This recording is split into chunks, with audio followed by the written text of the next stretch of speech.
It all started with an old map. I didn't even know I had been searching for something unusual until I found it.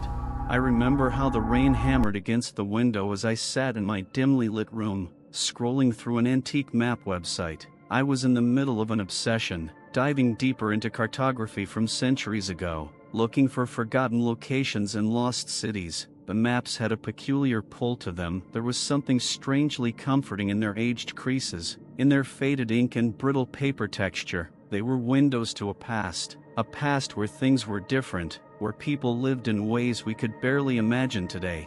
As I scrolled through the pages of the map auction site, a particular map caught my eye. It was a map of an area in Eastern Europe from the late 1800s. The edges were torn, yellowed, and crinkled, but what made this map so intriguing was the faint outline of a city in the middle of a dense forest. It wasn't just that it was a forgotten city, it was the name of the city itself, Laurentia. It wasn't on any modern maps I could find. No one had heard of Laurentia, at least not that I could find. No books, no articles, no records, no mention of it anywhere in history, but there it was, nestled in a valley, its location unmistakably marked on the map with fine, old-fashioned script. The map seemed old, much older than anything I had ever seen. I bought the map that night. I couldn't explain why, but something about Laurentia haunted me. It was a city no one knew about, a city lost to time. I started digging deeper into the history of the region. That's when things got strange. I found snippets of old folklore, vague references, whispers of a city that had mysteriously disappeared over a century ago. According to the legends, Laurentia wasn't just any ordinary city. It was a place that had once been home to a thriving community, but something dark had settled within its walls. The locals, they said, had practiced ancient, forbidden rituals involving substances that distorted reality itself. The most chilling part was the theory behind Laurentia's disappearance. The city had vanished not just from the maps, but from time itself. It was said that the city's residents had unlocked a door to another realm, a world beyond our understanding, and in their pursuit of power, they had awakened something ancient, something dangerous, that swallowed them whole. I had to see it for myself. I needed to know if there was any truth to these stories, to this city that no one spoke of. So, I packed my things, my gear, some food, and a heavy sense of unease settled deep in my stomach. I couldn't tell anyone about it. No one would understand, but something in me, something inside, told me this was my destiny. Laurentia was calling me. The journey to Laurentia wasn't an easy one, and it wasn't supposed to be. I didn't know exactly what to expect when I arrived at the location marked on the map. I thought perhaps it would be a small, forgotten village, abandoned long ago due to the region's harsh conditions or the mysterious folklore that surrounded it. I imagined crumbling buildings, overgrown paths, a place where the trees had reclaimed the land, but nothing could prepare me for the sense of foreboding that hit me as I got closer to the forest. The drive was long and silent. There were no signs, no markers, nothing to indicate that I was on the right path, only the occasional dirt road and the oppressive, dense forest that surrounded me. As I pushed deeper into the wilderness, the trees began to grow thicker, their branches arching over the path like twisted hands trying to guide me or perhaps hold me back. The air grew colder, despite it being the middle of summer. It was a strange chill, one that seeped into your bones. I remember shivering as I drove, even with the windows rolled up and the heater on full blast. Finally, I arrived at the forest's edge. The map had indicated that Laurentia's ruins were somewhere within, but the dense trees made it impossible to see anything clearly. I had no choice but to leave my car and continue on foot. The narrow path was barely visible through the underbrush, but it was there, like a thread leading me deeper into the unknown.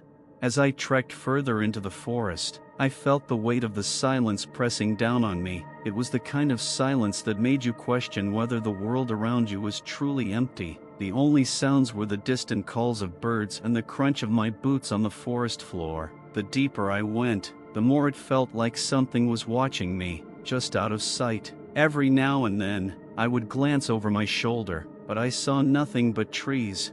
I couldn't shake the feeling that I was being followed. It took hours before I finally stumbled upon the ruins of the city. Laurentia wasn't what I expected. The buildings were not crumbled or decayed. Instead, they stood as if frozen in time. They were made of stone, cold, gray, and eerily well-preserved despite their age. The windows were shattered, the doors hanging ajar, but the structures themselves seemed almost untouched. There were no signs of human life, no animals, no birds, no insects buzzing in the trees. It was as if everything had vanished at once, leaving behind a ghost town, a monument to something long lost. I stepped cautiously into the heart of Laurentia, my boots echoing on the stone streets. The city seemed perfectly still, yet I could feel a low hum in the air, a subtle vibration that made my skin crawl. It was a sensation I couldn't explain, but it was there, like a presence just beneath the surface of the world. I walked down the main street, past empty homes and shops that were still stocked with things long forgotten. Old books, cracked porcelain figurines, broken chairs. They looked like they had been abandoned in the middle of their lives, frozen in a moment of time. The oddest thing of all was the air. It smelled faintly of something sweet, like incense, mixed with something bitter. The scent made me dizzy, like it was invading my mind, clouding my thoughts. I wanted to leave, but something kept pulling me forward. There was a strange compulsion in the air, an unspoken promise that if I ventured deeper, I might uncover the truth about Laurentia, about what had happened here. I kept walking, deeper into the city. The streets grew narrower, the buildings taller, and soon I found myself standing in front of a large structure, its design unlike anything I had ever seen. It was a temple, or at least, it looked like one. The doors were massive, etched with intricate symbols I didn't recognize. The stone surrounding the entrance was weathered, but the carvings appeared almost fresh, as though they had been made only recently. A strange, heavy silence pressed down on me as I stood there. I reached out to touch the door, but just before my fingers made contact, a sharp noise broke the stillness, a low, scraping sound, as if something was moving just out of sight. I froze. The air grew colder, and I felt it again, the sensation of being watched. I glanced around quickly, but there was nothing, just the empty streets of Laurentia. I had no idea what to expect next, but I couldn't turn back now. The door beckoned me forward, and I stepped into the darkened temple, feeling the strange pull of whatever had once thrived here. This story seems to be getting scarier, doesn't it? If you want more stories like this, be sure to like and subscribe to the channel. This helps create even more scary for you. The moment I stepped into the temple, the temperature dropped, and a strange heaviness filled the air. It was as if the space itself was alive, pulsing with some ancient energy. The darkness inside was so dense that it swallowed the light from my flashlight. The beam of my light only seemed to cut through the air for a few feet before being absorbed into the shadows. There were no windows, no way to tell where the light from the outside had gone. It was as though the temple existed in a world of its own. The stone beneath my boots was cold and smooth, almost unnaturally so. I slowly moved forward, my heart pounding, the quiet echo of my steps bouncing off the stone walls. The further I walked, the more I noticed that the walls were covered in strange symbols that seemed to shift and change as I looked at them, like they were alive. At first, I thought it was just my eyes playing tricks on me. The symbols seemed to swirl and twist in ways that made no sense, but when I looked away and looked back, they had changed. I couldn't make out any of them fully, though they felt familiar in an unsettling way, like I had seen them before in my dreams, or perhaps, in the old map. There was a faint smell in the air now, something earthy, yet also sharp and metallic. It made my stomach churn. I wondered briefly if this was what had driven the people of Laurentia mad. Perhaps they had uncovered something in this temple, something that had driven them to use the forbidden substances that were said to have brought about their demise. I continued to move deeper into the temple, the darkness seeming to press closer with every step I took. It felt as though I were walking through a doorway into another world, one that had been sealed away for a reason. Then, as I entered what looked like the central chamber, the air grew heavier still. I was no longer alone. At the far end of the chamber, I saw someone standing there, a figure. It was tall, almost unnaturally so, and cloaked in black robes. The figure did not move. It was just standing there, facing me, watching. I froze. My mind screamed at me to run, but my body refused to obey. It was as if I was rooted to the spot, my feet glued to the cold stone floor. The figure didn't speak, didn't move, it simply waited, its presence filling the room like a tangible weight. My breath became shallow, and a tight knot formed in my stomach. The silence between us stretched on, and I began to hear something, whispers. They were quiet at first, almost imperceptible, like the faint murmur of wind, but as I listened, I realized they were words in a language I didn't understand, flowing from the figure like a low chant. The whispers grew louder, more insistent. The sound felt as if it was coming from everywhere, surrounding me, crawling beneath my skin. The figure raised its hand, and I felt my heart leap into my throat. The whispers became frantic, and the temperature in the room plummeted. My breath turned to mist in front of me. "Leave," the figure whispered, its voice barely audible over the storm of whispers. "Leave before it's too late." The voice was not human, not entirely. It was distorted, as though coming from a place far beyond this world. I opened my mouth to speak, but the words died on my lips. The room seemed to pulse, the darkness pressing in tighter around me. I turned to run, but as I moved toward the entrance, it felt as though the door itself was closing. The space in front of me stretched and distorted, like the temple itself was shifting, rearranging.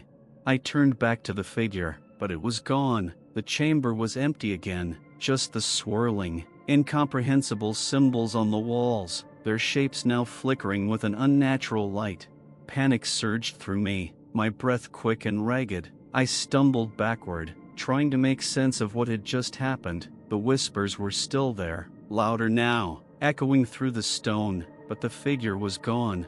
I didn't know what to do. Part of me wanted to leave, to run back into the forest and forget everything I had seen, but the other part, the part of me that had driven me here in the first place, couldn't shake the feeling that I was on the verge of uncovering something immense, something world-shattering. But the question burned in my mind: what had happened to the people of Laurentia? What had they uncovered here, in this temple, that had caused them to disappear? I looked around one more time, at the strange markings on the walls, at the symbols that seemed to move with the flickering light, the whispers, the strange figure, the distorted reality. It was all too much. I turned to leave, but as I stepped into the corridor, a thought struck me. What if the figure was right? What if it was already too late? The path to the truth, what if it led to something far darker than I could have ever imagined? I couldn't stay in the temple any longer. Every step I took away from the chamber felt like I was moving further from reality itself. The air was thick, the stone walls breathing with an almost unnatural rhythm, and the faint murmurs, those whispers, still lingered in the corners of my mind. They were always there, like a low hum that I couldn't escape. I hurried through the dark corridors, but the shadows seemed to shift with every glance. The more I moved, the more disoriented I became. The path I had walked earlier, the one that had led me so confidently to the central chamber, was no longer the same. The walls were now closer, the space narrowing, and the passageways twisted in ways that didn't make sense. What had once been a straight path now seemed to loop back on itself, and every turn I took felt like I was retracing my steps, lost in a maze of shifting corridors. Panic began to claw at me. I thought I knew the way I had come, but the temple seemed to be playing tricks on my mind, warping reality as I moved through it. I stopped to steady myself, breathing heavily, trying to calm the dizziness that spun around me. But then, I heard something, footsteps, faint at first, like someone or something was moving just behind me, following my every move. My heart skipped a beat. I spun around, but there was nothing there, no figure, no shadow, just the empty, oppressive air of the temple. I had to get out. I pressed forward, moving faster now, feeling the oppressive weight of the temple pressing in on me from all sides. The temperature had dropped even further, and I could see my breath in front of me as I ran. Then, I saw something. A faint light, flickering in the distance, a way out. I moved toward it, my legs heavy with exhaustion, But the closer I got, the farther away the light seemed. The air grew thicker with every step, as though the temple itself was stretching the distance between us. My mind screamed to turn back, to find another way, but I couldn't stop myself. The pull of that light was irresistible. I reached out for it, and as my fingers brushed against the light, something cracked. A sound, sharp and deafening, ripped through the silence, and the entire temple seemed to tremble. The ground beneath me quaked, and the walls, those shifting walls, began to distort even further. I stumbled back, my heart racing in terror, and for a moment, I thought I was going to fall through the ground itself. But the light, it didn't fade, it intensified. And then, I saw it. The figure, the same one I had seen earlier in the central chamber, emerged from the light, but it wasn't the same as before. Its shape was distorted, its form flickering, as though it existed in two places at once. The face was a blur of shifting shadows, but the eyes were the most disturbing part. They were black, endlessly black, and they seemed to peer into the very depths of my soul. "You shouldn't have come." The voice, it wasn't just the figure's voice, it was the sound of 1,000 voices, layered over one another, speaking in unison. Each voice was distant and haunting, filled with despair, with a finality that made my blood run cold. The temple was no longer just a building, it was alive, and it had been waiting for me. I tried to run again, but my legs refused to move. I couldn't escape the figure. Its presence surrounded me, pressing in on me from all sides. It was like the very air had turned to stone, trapping me in place.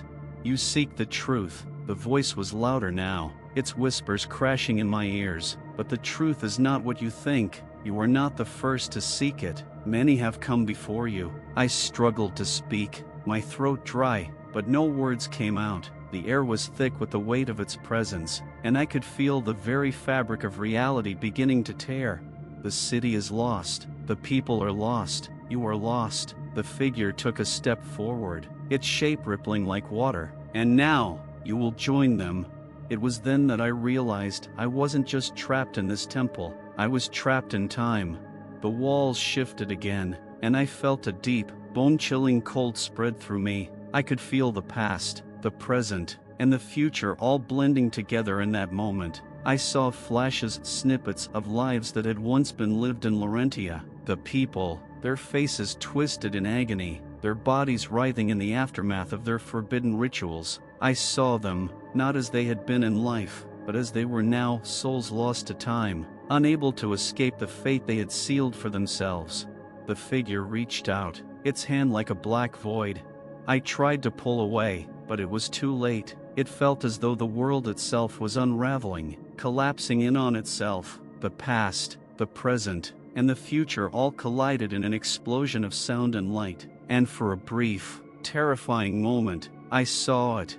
Laurentia wasn't just a city lost in time, it was a place where time itself had shattered. The people had tried to control it, to manipulate it, and in doing so, they had fractured reality.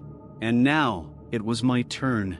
The world around me collapsed, and for a moment, I was no longer in the temple. I wasn't even in Laurentia anymore. Everything, every sound, every light, every sensation disappeared in a rush, like I was being pulled through a tunnel, a vortex of shifting realities. I was weightless, my body suspended in time itself.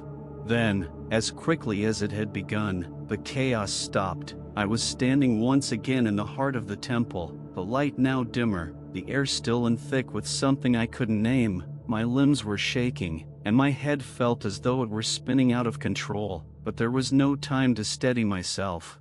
The figure, the one who had spoken in so many voices, was there again, but this time, its presence felt even more overwhelming. Its form was no longer flickering, it was solid, its black robes flowing like ink in water. Its eyes, those endless, black eyes, stared at me with a sense of finality, like it was waiting for me to make a choice. "You've seen it now." The voice was different this time. It was calm, almost pitying. The truth of Laurentia, the truth of time. I wanted to speak, to ask why, to demand what was happening, but the words caught in my throat. The air itself seemed to smother my voice. "They were all here, once," the figure continued. its voice like the weight of centuries. They thought they could control it. They thought they could control the passage of time. But time does not belong to anyone. It is not meant to be manipulated. It is not meant to be understood. I felt my chest tighten. I had come here seeking answers to the mystery of Laurentia, to the disappearances, to the strange allure of the city and its secrets. But now, standing in front of this being, I realized I hadn't even begun to understand what I had uncovered. The figure stepped closer, and I instinctively took a step back, my breath coming in short, sharp gasps. The air seemed to tighten around me, pressing in from all sides. I was trapped again, caught between the weight of history and the crushing force of an ancient power that I had no hope of comprehending. "You were not meant to leave," it spoke softly now, almost as if it was offering me an apology. "Laurentia is not a place that can be found. Not anymore. It is a prison, a forgotten place where those who seek to control time are lost, scattered through the fabric of reality. You've already begun to slip away from your own world." I could feel it. Everything around me was beginning to slip. My body, my thoughts, even the world itself felt like it was becoming unmoored. Reality was no longer solid. I could feel myself fading, as though I were being drawn into the shadows that danced around the temple. "But you still have a choice." The figure's voice echoed in my mind now, its words sinking deep into my thoughts. "A choice. You can stay, become one of us." The figure stretched out its hand, and I felt a pull, an irresistible force trying to drag me closer. The air grew heavier, and the ground beneath my feet felt less stable. It was as though the temple itself was trying to claim me, to pull me into its shifting reality. "You can stay, as the others did, and live forever in the fractured time of Laurentia, or you can leave." I shook my head, struggling to clear the haze that clouded my mind. The choice was impossible: to stay in this distorted place, to join the lost souls who were doomed to live in a fragmented existence for eternity, or to leave, to try to escape a place that should never have been found. But could I really leave? I wasn't sure I could even remember what it felt like to be outside this place anymore. I could still hear the whispers, the voices that had once been distant now close, like the voices of the long-dead inhabitants of Laurentia, calling to me, warning me, pleading with me to stay. "You must choose." The figure's voice had grown louder, more insistent. "Laurentia is not just a city, it is a time, a place outside of time, and you have come to claim it." Suddenly, a cold realization hit me. The map, the one that had led me here, it wasn't just a map of a forgotten city, it was a map of time itself. Laurentia wasn't simply hidden in some remote corner of the world, it was hidden outside of the world. The people who had once lived here had known this. They had unlocked a gateway to a place where time didn't flow the way it was meant to. And now, I was standing at the threshold of it. But as the figure's presence loomed closer, I felt something deep within me, a sense of resistance, a flicker of my old self, a life before Laurentia, before this strange, warped existence had consumed me. I didn't want to stay. I didn't want to become one of them. I couldn't let it happen. With a final surge of willpower, I turned away from the figure. I didn't look back. I didn't care to see its eyes again. I ran, faster than I had ever run in my life, pushing myself through the ever-shifting corridors of the temple, feeling the walls closing in around me. The whispers turned into screams, the voices of the lost residents of Laurentia, but I couldn't hear them anymore. I had made my choice. I ran until my legs could no longer carry me, until I reached the edge of the temple, where the light from the outside world finally broke through. And when I stepped outside, the forest was waiting for me. The trees were still, the air was cool, but it was real. It was my world. But even as I walked away, I couldn't shake the feeling that Laurentia was still there, watching me. The whispers followed me, fading into the distance, but I knew they would never truly leave. The map had led me here, and somehow, it knew I would find my way out. But there were others who would come after me, others who would seek the truth. And for them, the city, no, the place was waiting. Don't forget to like, comment your thoughts on this terrifying story, and subscribe for more spine-chilling horror tales.